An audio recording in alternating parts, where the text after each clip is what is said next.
All right. We have with us the senior, I may get this wrong. I'm doing it from memory, Logan. The senior something for AMC. What are you, vice president, AMC No, lending? you know what? I actually retired last year. Oh, really? Yeah. I did So not know that. yeah. So I'm a lead analyst for Housing Wire, but I officially retired in June of 2020. Well, congratulations on that. Thank you. That's awesome. And Logan is joining us from his home out on the West Coast. Where are you exactly? Irvine, California. Irvine. All right. So it's this is a breakfast meeting for him, but all right. So I met Logan through Housing Wire, and really what it is, for those of you that don't know, Housing Wire is it's an online. Is it a print publication too? I don't even know. Probably used to Yes, be. there is some print publication. Okay. Well, I discovered Housing Wire a couple of years ago as just as part of the research for the Flipping America show. And I started reading as much as I could. It's one of the sources that I go to. I like their reports, and you can get free reports morning and evening. They do these reports just about every day. It's a lot of emails if you sign up for them. But I started reading these articles by this guy, Logan Motoshami, and I thought, man, this guy is cool. Not only does he know what he's talking about, he kind of agrees with me. So I like him even more.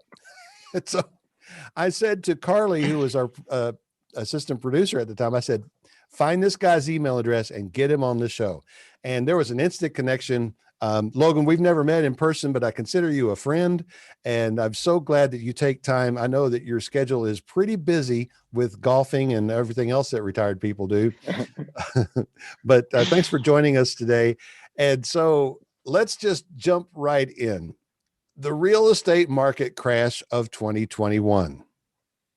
Yes, the infamous housing bubble boys are at it again. The gang of hucksters just can't give it up. So for a lot of people, I've done financial economic work primarily based on housing economics, but also just the general U.S. economy. And what we saw last year was a very unique shock to the economy. But for all my work in the past 10 years, I've always talked about how the US housing market in itself would have the weakest recovery from 2008 to 2019. Housing starts, mortgage demand, in regards to that, not so much on a price basis. But years 2020 to 2024, on a historical basis, has the best housing demographics ever recorded in history. And it also has the lowest mortgage rates ever recorded in history. And that right there is basically the bread and butter of housing economics, demographics and mortgage rates.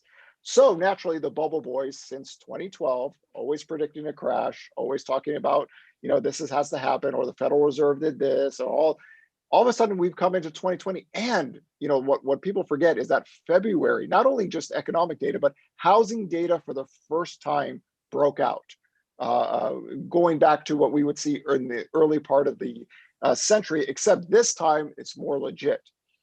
Then chaos happened, right? The COVID happened.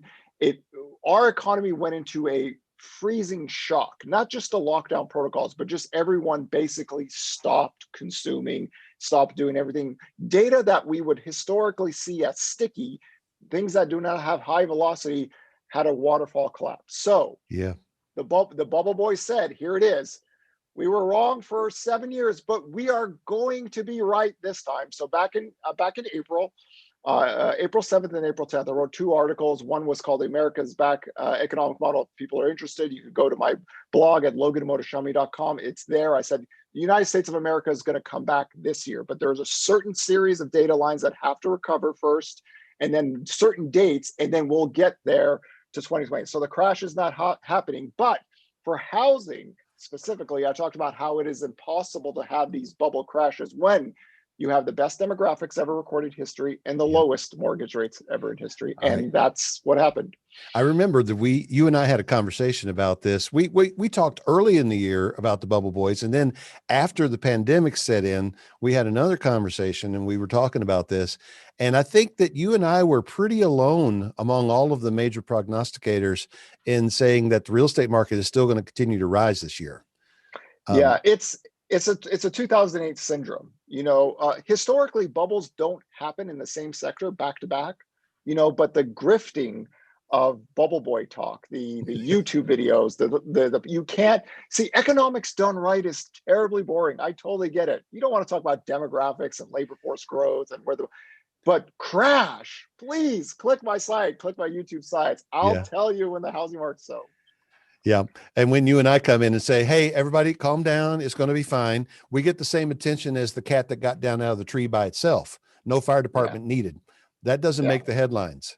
So no, that's why I use the market crash in my headline today just to get some clicks. But yeah, so back in February of last year, we were at an historic low in default and foreclosure rate. I'm sure you are yes, even more keenly aware of that than I am, but I reported on it on the show. And then we went into the pandemic, and then I read, and look, I'm not here to criticize anybody. I've been wrong a whole bunch of times. Ask my ask wife. But Realtor.com came out and Zillow came out and revised their projections. They thought by the end of 2020, year over year, we would be down 3% in home values across the country. And so I responded to that and said, no, I think we're going to be up 3%. I don't see anything in the market fundamentals that suggests that it's going down. We still have a low foreclosure rate. We still have low inventory. We still have not enough new construction going on and a low default rate. So how, and besides that, we're getting ready to have moratoriums on foreclosures. So there's not going to be enough inventory. How can real estate prices go down? And I think you landed right there with me, right? You were predicting that yeah, it was and still it going to stay up. what it is the velocity of inventory, right? People think that housing in general is like a stock, right? That it can just literally just collapse in a very quick amount of time. So Right. what you would need is actually many months, like 12 to 18 months of negative year over year data in the purchase application data. And then you see inventory trailing higher, and then it would actually explode at some point, except we had the best loan profiles ever recorded in US history from 2010 going to 2020. So you not only did you have nested equity, not only did you have the best loan profiles going into this crisis, consumer balance sheets for homeowners were really good. I always talk Right. about, if there was a group that was going to get hit by this, it was going to be renters. And then, people, they don't buy that. They think, well, we have to see at least a 30, 40, 50, 60, 70% home price crash. And the bubble boys, if you believe in them, if you're a housing bubble boy, you believe home prices have to go back to 1996 levels. That's what it is. Anybody who uses the term housing bubble has to believe we go back. And even taking the interim low, it's 68% decline in a calendar year. These people are off the grid. They're on another planet. It's not a stock. It is a very sticky sector. And you saw it very quickly, 5 weeks.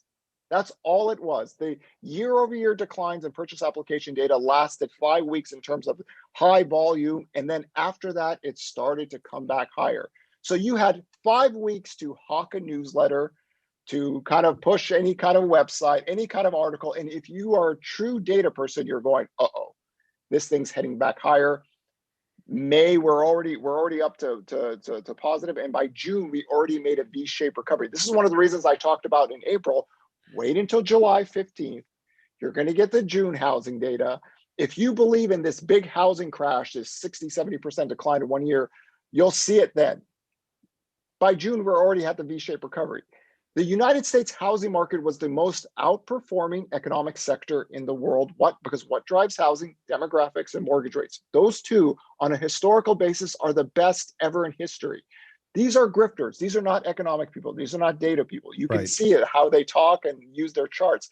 They're terrible. So this is it. On a historical basis, this was the worst crash cult group, and they had the worst year ever. They did. All right. Now, let's go back just a little bit because you talked about how strong the housing market was. How much credit do you give the founding of the Consumer Finance Protection Bureau and the Dodd-Frank Act? Either one of those. Comment on both if you don't mind. What's happened is that housing in itself, just in general, all those loans that created speculation demand from 2002 to 2005 were kind of already off the grid. So in 2010, after that, you just didn't have any what we call debt facilitating speculation products. There's no, everybody that bought a house really past 2010, and then the CFPB put those qualified mortgage rules in. everything is legit. Everything is fine. I still think lending standards in America is very liberal, but you still have the ability to own the debt.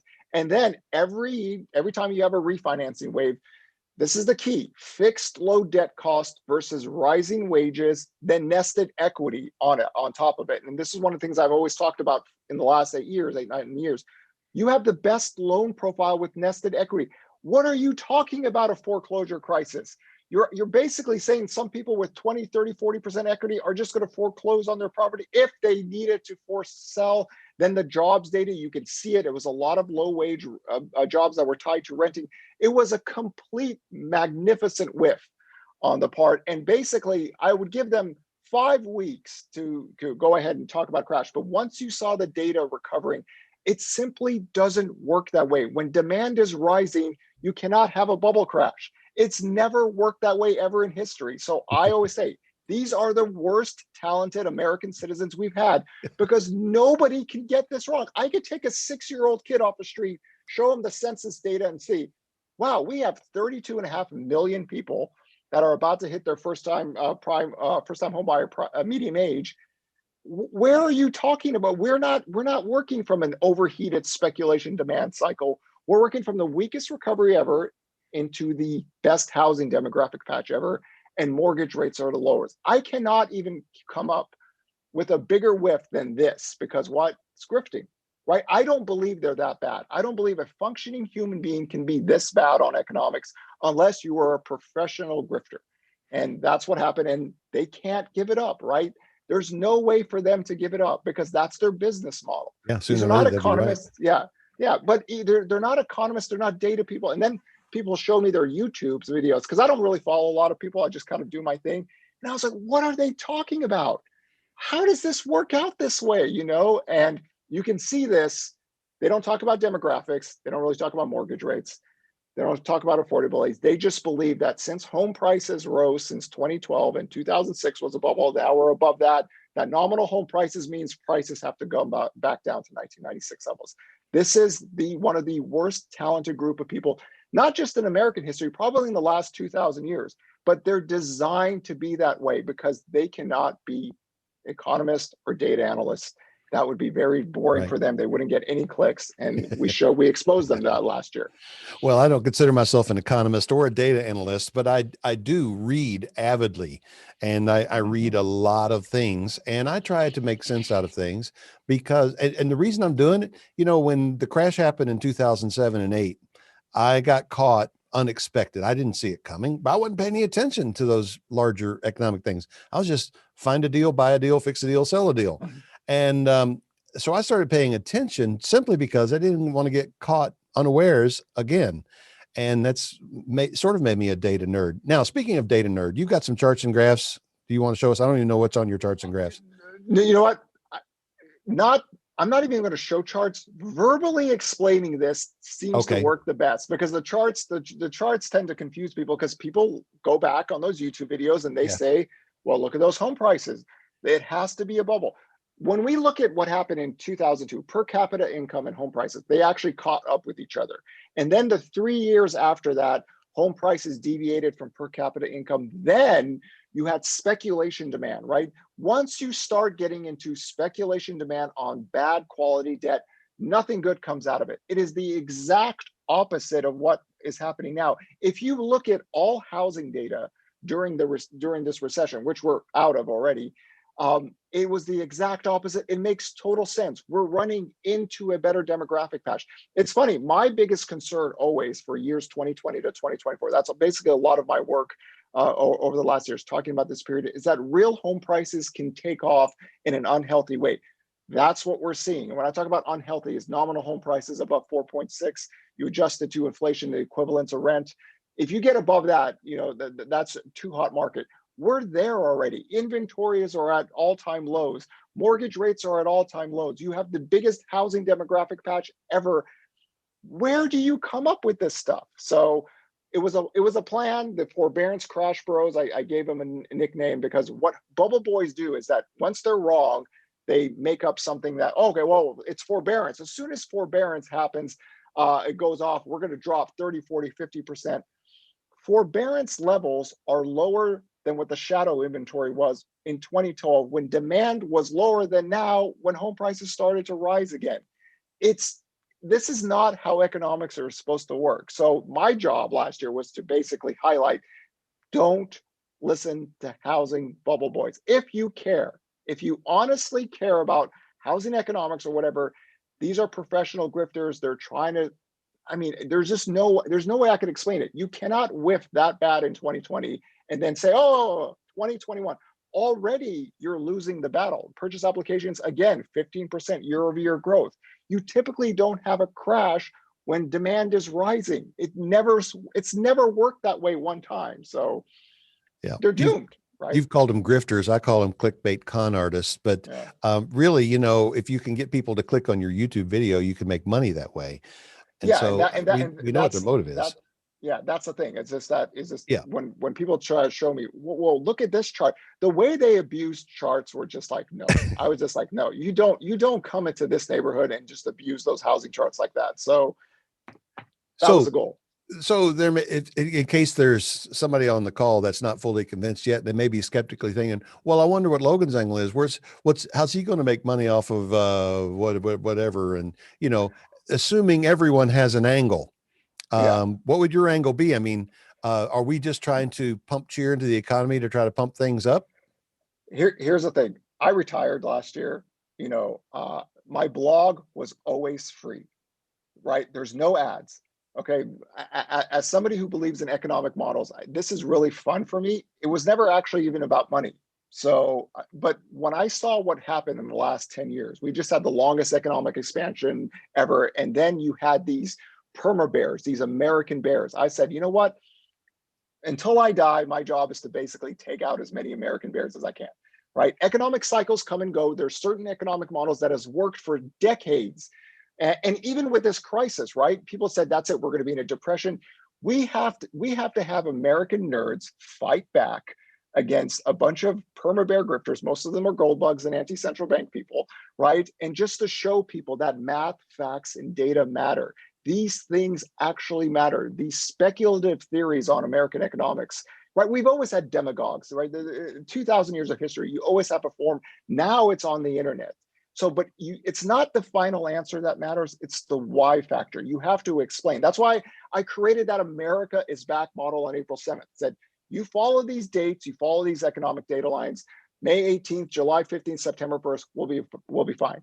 If you actually look at those charts that I put in that article, everything worked out perfectly. So people go, well, how'd you retire? 400% return in the stock market, because I knew this was the most oversold condition in our history.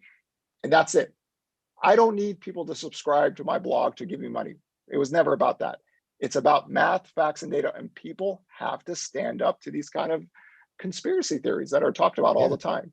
Yeah. And for some of us, there's a little bit of satisfaction in just getting it right.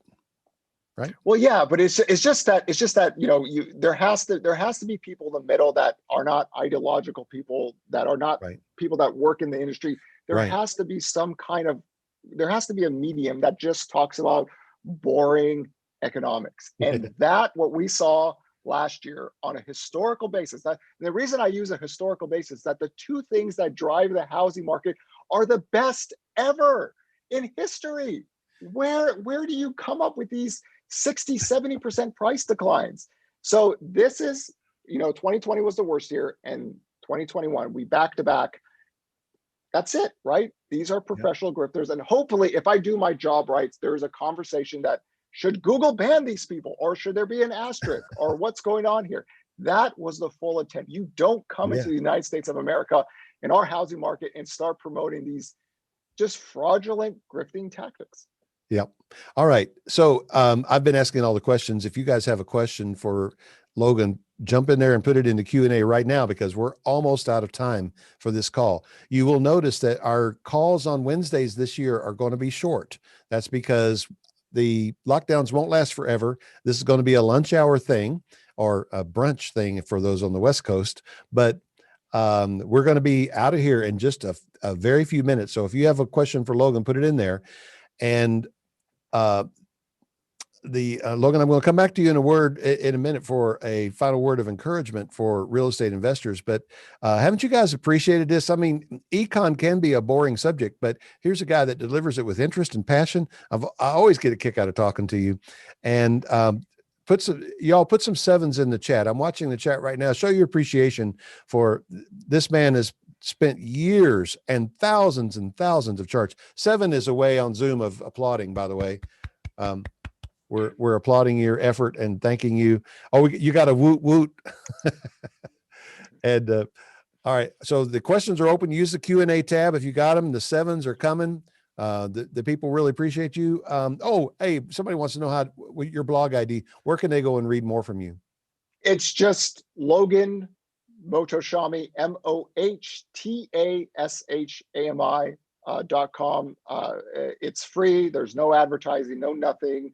You could go in there. There's links to my Housing Wire articles because I do a lot of writing for them now. And you could follow me on Twitter, Instagram. It's just 24/7 nerd fest, right? It's just charts, economic data, charts. There's nothing here that's out of the norm. Okay, we just want to focus on economic models and find out where cycles break, what hits us. And for a lot of people, it's terribly boring. I totally get it. But the why factor matters. And if I can't explain to you why the bubble boys blew it so bad last year, they're going to blow it this year, I'm not doing my job as an analyst properly. Thank you. Lana put the thing in there, but Lana, do that again and make sure it goes to panelists and attendees. And she's putting his website in the chat there. Wilson wants to know, once the moratorium is lifted, how will it affect the housing market?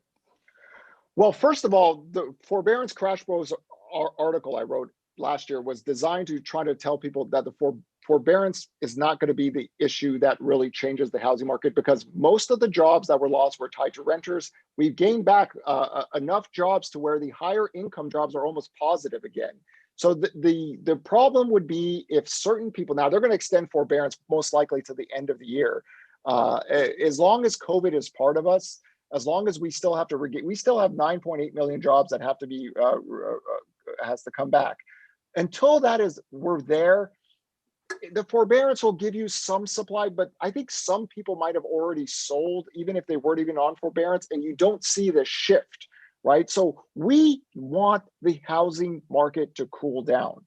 So my problem is that as home prices are going too hot, if forbearance came off, it would be the number one thing for me to actually think, okay, housing's going to cool back down below 4.6% nominal home prices.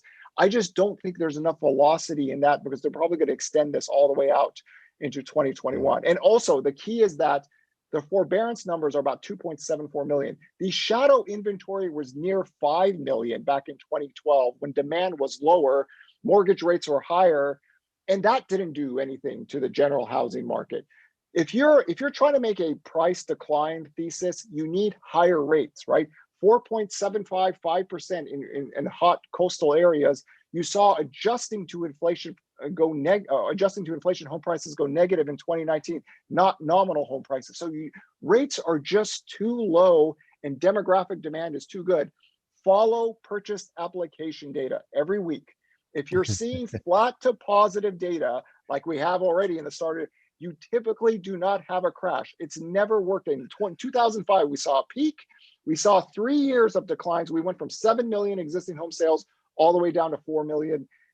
It's very rare post 1996, and this is probably the most important thing I've talked about last year. It's very rare to have home sales below 4 million, right? It's only happened 3 times. Yeah. The tail end of the housing bubble years, there's a few months under 4 million. The home buyer tax credit, where we had an artificial high and then it come down. 1 month of COVID home sales, 3.9 million. Next month it shot right back up. You're going to need probably about home sales to decline about 2.6 to 2.8 million for it to actually have these really big Titanic crashes. Good luck, right? When you have the best demographics ever and the lowest mortgage rate. That's how absurd the bubble boys are. Like, you picked the wrong time in history to do this. Right? Yeah. It's just like the census data. And a lot of my economic work, we use demographic models. You can just look at the census data and see We've never had a bigger demographic patch for housing than what we have right now. This is why I've always talked about years 2020 to 2024. This 5-year period basically has the best demographics ever. After that, you see that little edge go away. But come on, people. All right, Demographics and mortgage rates. we got some questions coming in now. And let me throw this out. I think I saw you said somewhere earlier this year that you thought we would sell 6 million houses this year. Oh yeah, we're already going to blow through right those levels. I mean, when you look at You think? total, oh yeah, when you look at total home sales, right, we're trending about 6.4 to 6.5 last year, right? Existing and new home sales together. Housing data went parabolic, so it's going to moderate. Remember, the bubble boys take any kind of weak data to tell you the crash is coming. All housing data will moderate to a trend. The trend is easily over 6 million of total home sales. Well, you know I what thought, my concern about go ahead. that is I think I don't know that we're building enough inventory. I don't know that there's enough out there for sale. And this is what I fear the most about this period, right? And there's articles I wrote about this. My biggest fear is that this 5-year period, real home prices take off in an unhealthy way. And early part of the year, it wasn't happening; it was increasing, and then the last 4 or 5 months of the year, it just took off. That is not good. We want a stable housing market, and the only way we could cool this down a little bit is for higher mortgage rates. And I gave a thesis. We should have higher mortgage rates this year as the economy reopens up. The 10-year yield should get about 1.33% or higher. We should get about 3.25, 3.625 mortgage rates. And hopefully that cools down prices, because you just can't mess with this massive demographic patch and these low rates. Yep. Home prices, as we saw, just shot up, especially toward the end of the year. Right. And we just need rates to go higher to cool this down, because you don't want 5 straight years of 8, 9, 10% nominal home price growth. That doesn't do good for anyone. Do you think that rates are going to go up this year? I'm kind of thinking that they will by the third or fourth quarter.